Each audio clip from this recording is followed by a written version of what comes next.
Hello friends, welcome you all to the topic Education and Democracy.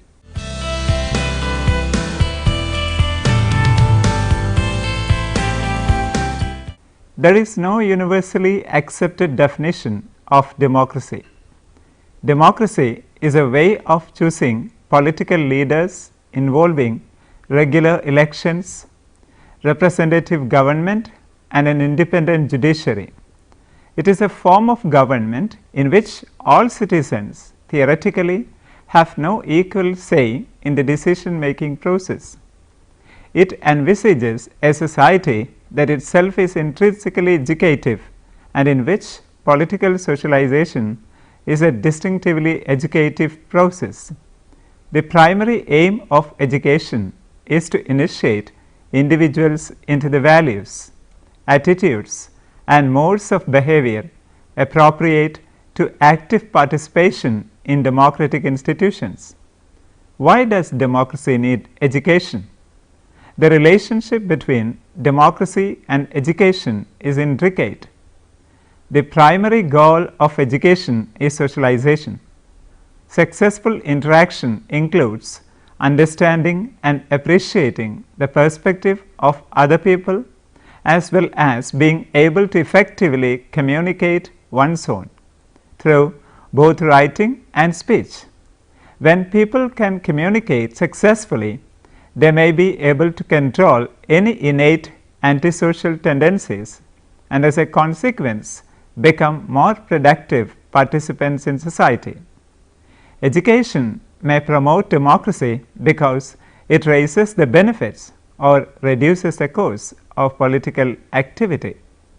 The simplest explanation about the link between education and civic participation is that information and counsel about political participation is a major component of education.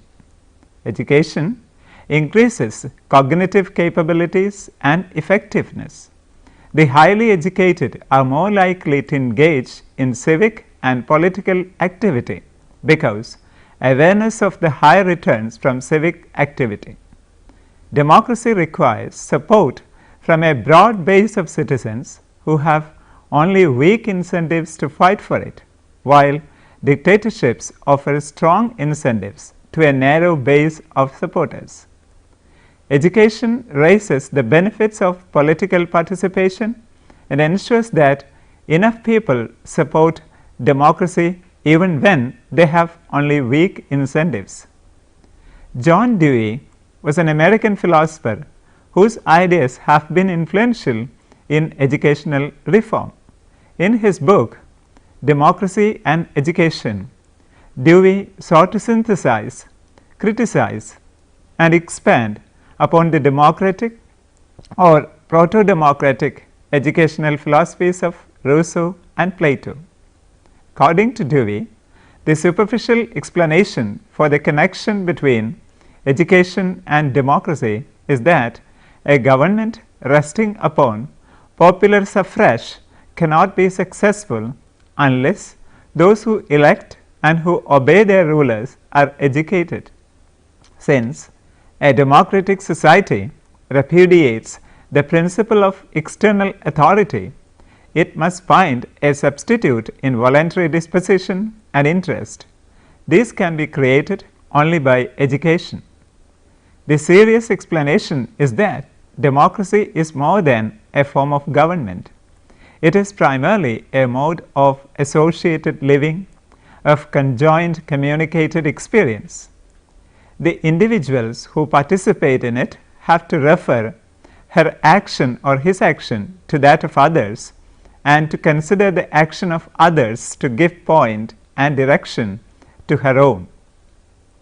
The widening of the area of shared concerns and the liberation of a greater diversity of personal capacities which characterize a democracy are not, of course, the product of deliberation and conscious effort.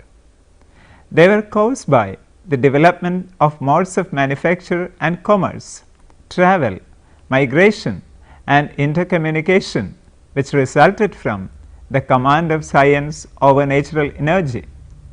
but after greater individualization on one hand and a broader community of interest on the other have come into existence, it is a matter of deliberate effort to sustain and extend them. To such a society, stratification into separate classes would be fatal. So, it is necessary for this society to function in such a way that intellectual opportunities are accessible to all.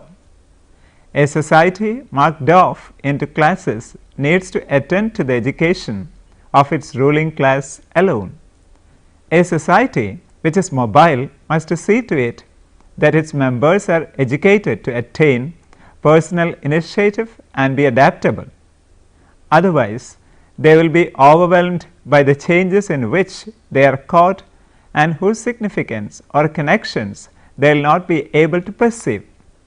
The result will be a confusion in which a few people will appropriate for themselves the fruits of other people's labor.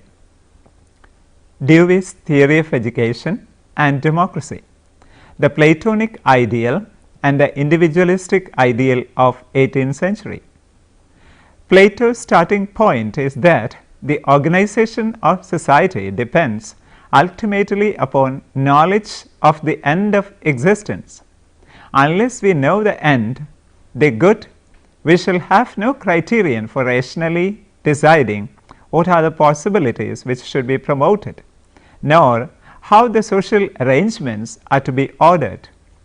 We shall have no conception of the proper limits and distribution of activities. What he called justice as a trait of both individual and social organization.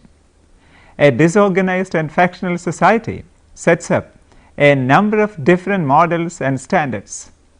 Under such conditions, it is impossible for the individual to attain consistency of mind. Education proceeds ultimately from the patterns furnished by institutions, customs, and laws. Only in a just state will these be such as to give the right education, and only those who have rightly trained minds will be able to recognize the end and ordering principle of things. A few men, philosophers or lovers of wisdom or truth may by study learn at least in outline the proper patterns of true existence. If a powerful ruler should form a state after these patterns, then its regulations could be preserved. An education could be given in such a state which would sift individuals, discovering what they were good for and supplying a method of assigning each to the work which fits his or her nature. While Plato emphasized that the place of the individual in society should not be determined by birth or wealth or any conventional status, but by his own nature as discovered in the process of education, he had no perception of the uniqueness of individuals. For him, they fall by nature into classes. In some individuals, appetites naturally dominate. They are assigned to the laboring and trading class, which expresses and supplies human wants. Others reveal upon education that they have a generous, outgoing, assertively courageous disposition. They become the citizen subjects of the state, its defenders in war, its internal guardians in peace. But their limits is fixed by their lack of reason, which is a capacity to grasp the universal. Those who possess this capacity are capable of the highest kind of education and become in time the legislators of the state. Although Plato's educational philosophy was revolutionary, his doctrine of limited powers and classes brought in the idea of the subordination of individuality. Nature came to mean something antithetical to existing social organization in the 18th century. The voice of nature stood for the diversity of individual talent and for the need of free development of individuality in all its variety. Education, in accord with nature, furnishes the goal and the method of instruction and discipline. By membership in humanity, as distinct from a state, man's capacities would be liberated, while in existing political organizations, his powers were curtailed and distorted to meet the requirements and selfish interests of the rulers of the state. Unrestrained faith in nature as both a model and a working power was strengthened by the advances of natural science. The spirit of inquiry, freed from the prejudice and artificial restraints of the church and the state, had revealed that the world was a scene of love. The first step in freeing men from external chains was to emancipate them from the internal chains of false beliefs and ideals. The Newtonian solar system was the epitome of the reign of natural law, where everything balanced everything else. It was believed that natural law would accomplish the same result in human relations if people could free themselves of man-made artificial coercive powers. Social life and existing institutions were considered too false and corrupt to be entrusted with this work.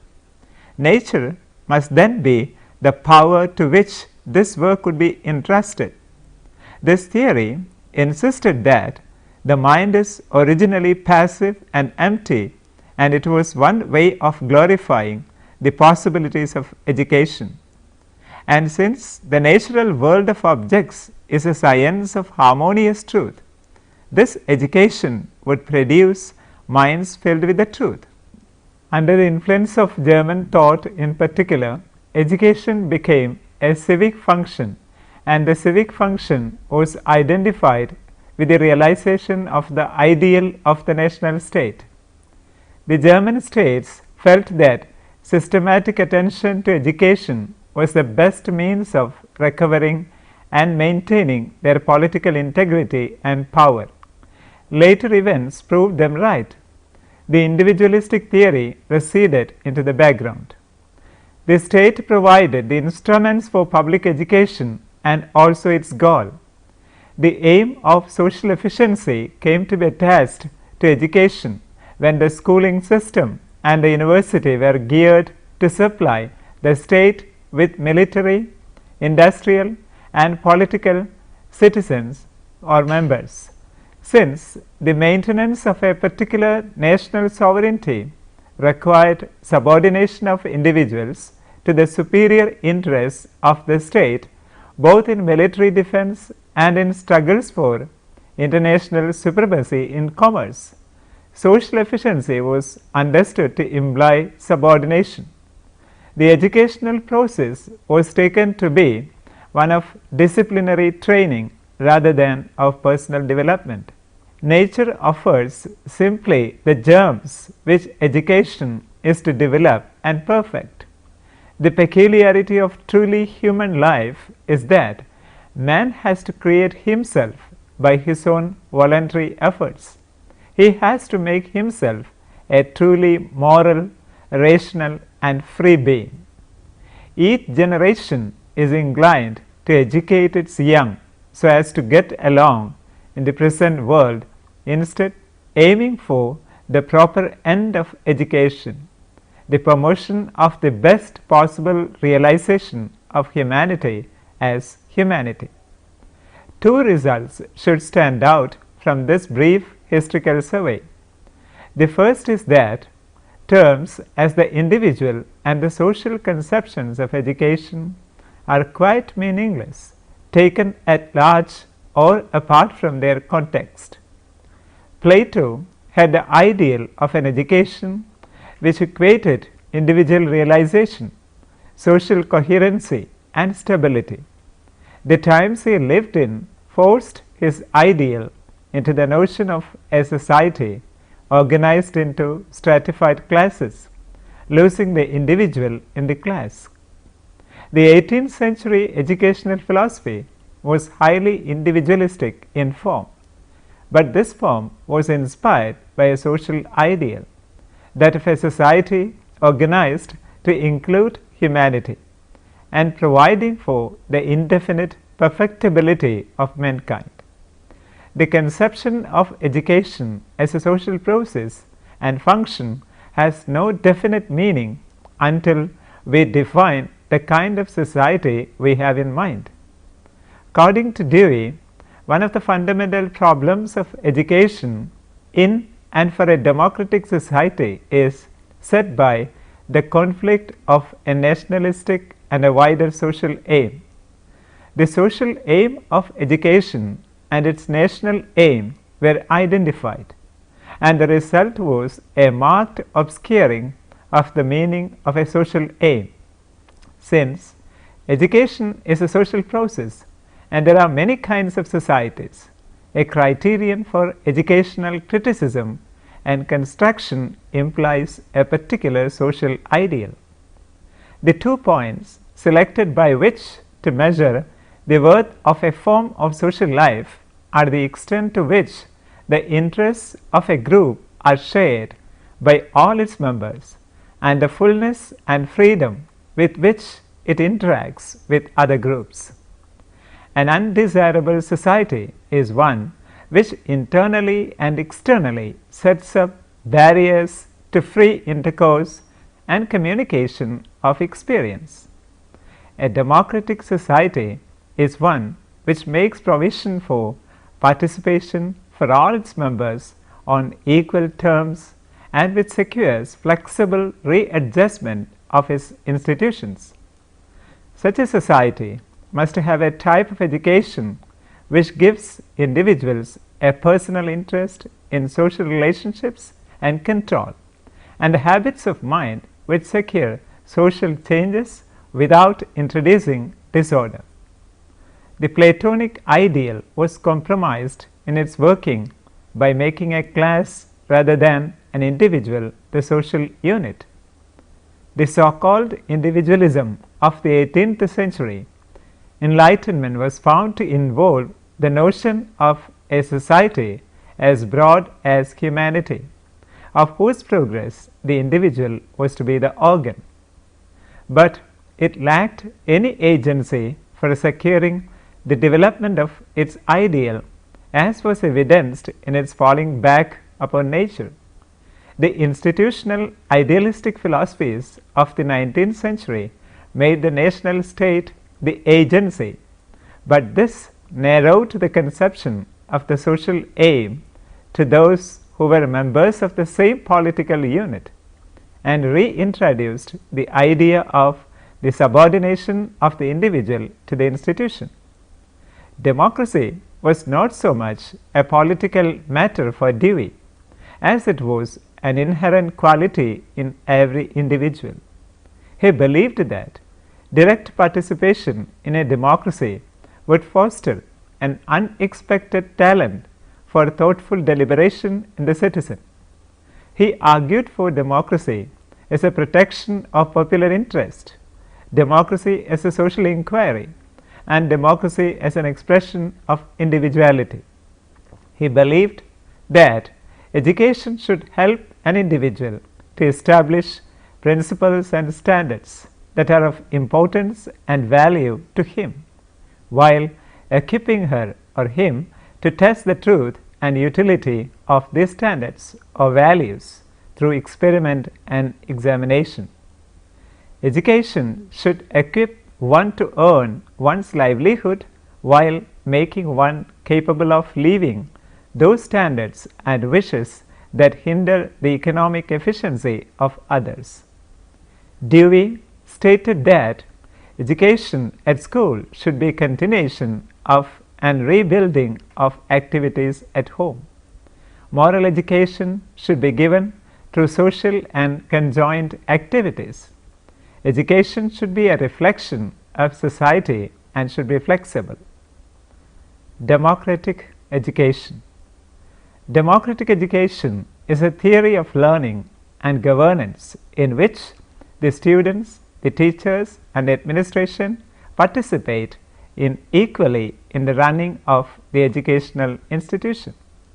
For any education to be considered democratic, there are many criteria that it should have.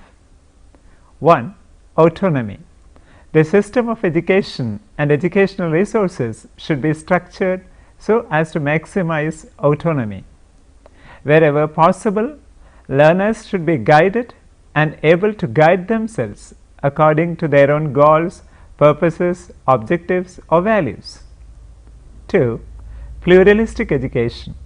The system of education and educational resources should be structured so as to maximize autonomy. The intent and design of such a system should not be to make every learner the same, but rather to foster creativity and diversity among its members, so that each person in a society represents a unique perspective based on personal experience and insight.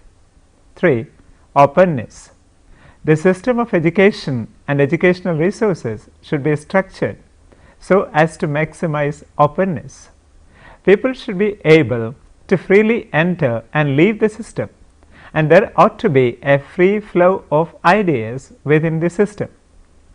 This also means that individuals and groups who wish to set themselves apart ought to be able to opt out as well as in, and that people are not by some barrier shut out from the system as a whole.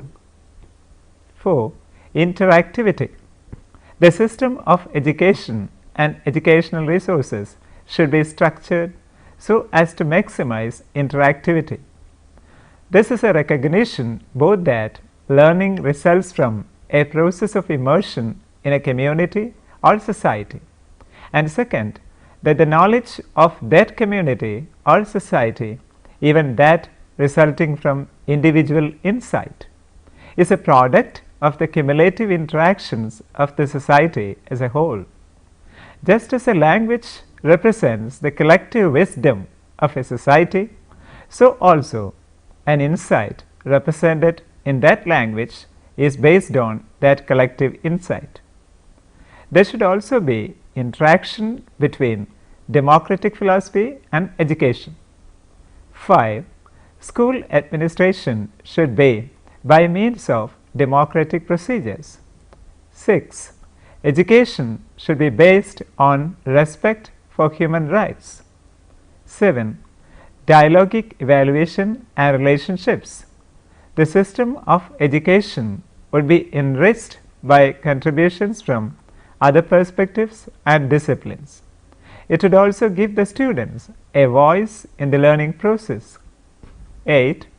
Critical social thinking. It examines the prevailing and oppositional currents of thought, cultural representations, as well as the technologies of their production and dissemination, the tensions between power and freedom, individuality and society, truth and uncertainty, creativity and order in the system of education. Education and democracy in India. It is in the 19th century that education started to become one of the recognized responsibilities of the government. Education came to be seen as social right as well as a compulsion. Education became a primary concern of the native rulers as well as the British, because educated citizens provided manpower for the administration and the military, and education could also lead to enlightenment and the best means to civilize and rule the population. The rulers also recognized that education promoted economic growth by improving human resources. Unlike in Europe and America, in India, from the beginning, the government played a powerful role in the creation and governing of higher education. This later extended to school education too. There is a strong presence of private management in certain areas of education. This has led to collaborative arrangements between the public and private sector in education, which adds to the democratic nature of education. Post-independence report of the University Commission 1948, headed by S. Radhakrishnan, proposed a distinction between facts, that is nature, events, that is society, and values, that is spirit. which in turn would be the subject matter of the sciences, social sciences and humanities respectively. The goal of education was training for citizenship, according to the report, providing a definition of general education, which was supposed to include theoretical contemplation, aesthetic enjoyment and practical activity. The different states control the school system, though the central government provides financial assistance and planning. Primary school is free and officially compulsory between the ages of 6 and 14, after which students must pay for education.